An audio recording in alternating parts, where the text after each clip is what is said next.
5 things people find it hard to understand because you're a Sigma INFJ. The INFJ personality type is well renowned for their high levels of intuition and sensitivity, qualities that lend them to being excellent communicators and compassionate people. They place high importance on predictability and order in their external surroundings, yet when they're by themselves, they rely on their intuition to make decisions. This time around, we're going to focus exclusively on Sigma INFJs and how people often find it hard to understand them on a deeper level. First of all, Sigma INFJs are quite different from INFJ or INFJ empaths. But do you know what makes them different? There have been a lot of movies and educational blogs written about this topic, but let's also talk about it here. Regardless of whether or not these distinctions are obvious to people, the way in which they affect people's day-to-day lives can be quite significant. How exactly do their traits diverge from one another? Keep watching this video. But first thing first, I just wanted to start off by expressing my appreciation to everyone who took the time to watch this video. I'd like to send you an invitation to contribute to the growth of this channel by forwarding this video to any of your friends or family members. Please subscribe to this channel if this is your first time here, so that you don't miss out on any future updates that you might find interesting. Let's begin. Number 1. Sigma INFJs are more comfortable in private settings and desire to remain unnoticed. They don't want their development to be interrupted. On a flip note, INFJ empaths have a continuing challenge ahead of them to ensure that they don't lose who they are while simultaneously working toward making things more harmonious. After all, they have a strong concern for the well-being of others. On the other hand, this is the reason why Sigma INFJs will always opt to remain on the periphery of the action until the commotion has subsided. This ensures that they will not be affected or distracted while making significant headway. They don't need to be a part of something large because they already have a large plan in place for themselves. Their task is to maintain their composure and equilibrium even when the storms are at their most severe. They can't put their steady growth at risk by assuming responsibility for another person's issues and attempting to solve those issues just because they want to. Naturally, they also have the desire to assist other people, but the needs of other people are not their first priority. They want to motivate others by setting a good example for others. On the other hand, INFJ empaths are quite enthusiastic about this opportunity. It is not merely a goal for them.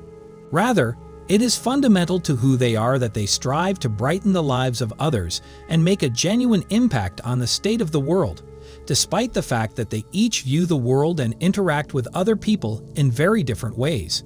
Anyway, both INFJs possess a wide variety of one-of-a-kind powers that have the ability to stir people's hearts and astonish the world.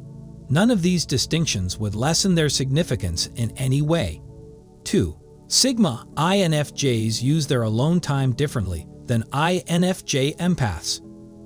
INFJ empaths often have a greater desire for solitude than INFJ Sigmas do. This is primarily due to the fact that they are already overloaded with the drama of the world and the emotions of other people. INFJ empaths have a responsibility to themselves to recover and rid themselves of the mental and emotional baggage that has been assaulting them all day. On the other hand, Sigma INFJs are drawn to solitary since it is their preferred setting to retreat. This explains why they are inclined to solitude. Empaths with the INFJ personality type spend a significant amount of time and effort attending to the worries and emotions of other people. They take great joy in fulfilling the role of heaven's instrument in addressing the psychological needs of others. However, a Sigma INFJ needs to withdraw in order to arrange and finish their thoughts, work on their projects, relax, and have fun as a person. And it's also a location where they can feel at peace and be themselves. This is the area where they would want to go most times. 3. Sigma INFJs are vocal when it comes to their opinions. People with the Sigma INFJ personality type aren't overly concerned with what other people think of them. If they believed it was necessary to do so, they would voice their concerns in a clear and audible manner. Empaths with the INFJ personality type, on the other hand, have a propensity to keep their thoughts to themselves.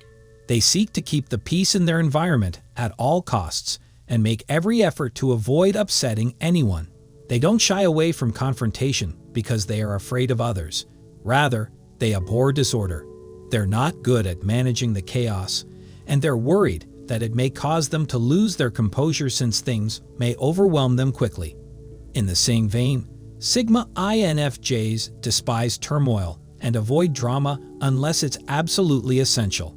However, when the circumstances call for it, they are able to let go of the stress that has been building up inside of them.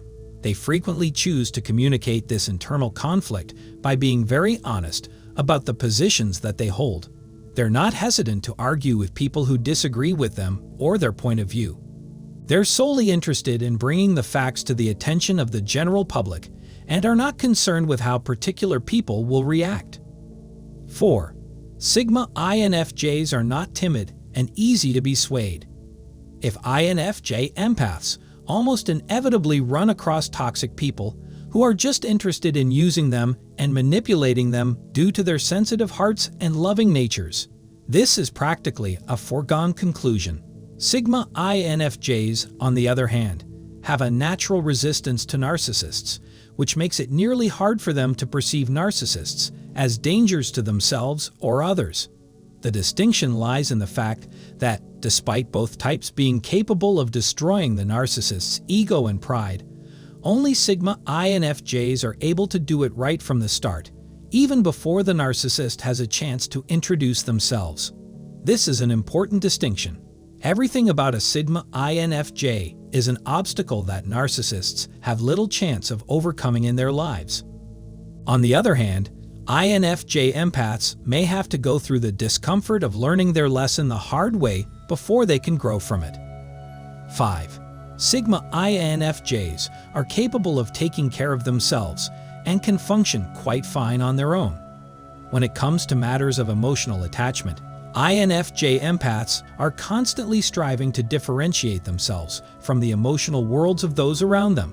Sigma INFJs, on the other hand, are completely oblivious to the fact that it exists.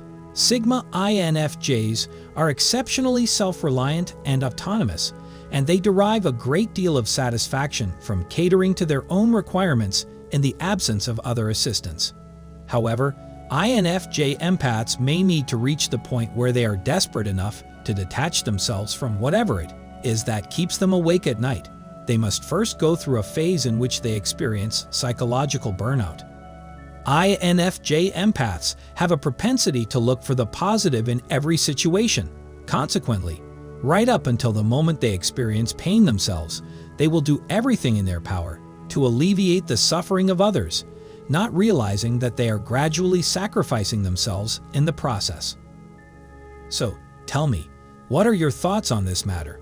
I really hope that you had a good time seeing this video, and if you have anything on your mind, please don't hesitate to share your ideas and experiences with everyone else in the comment section below.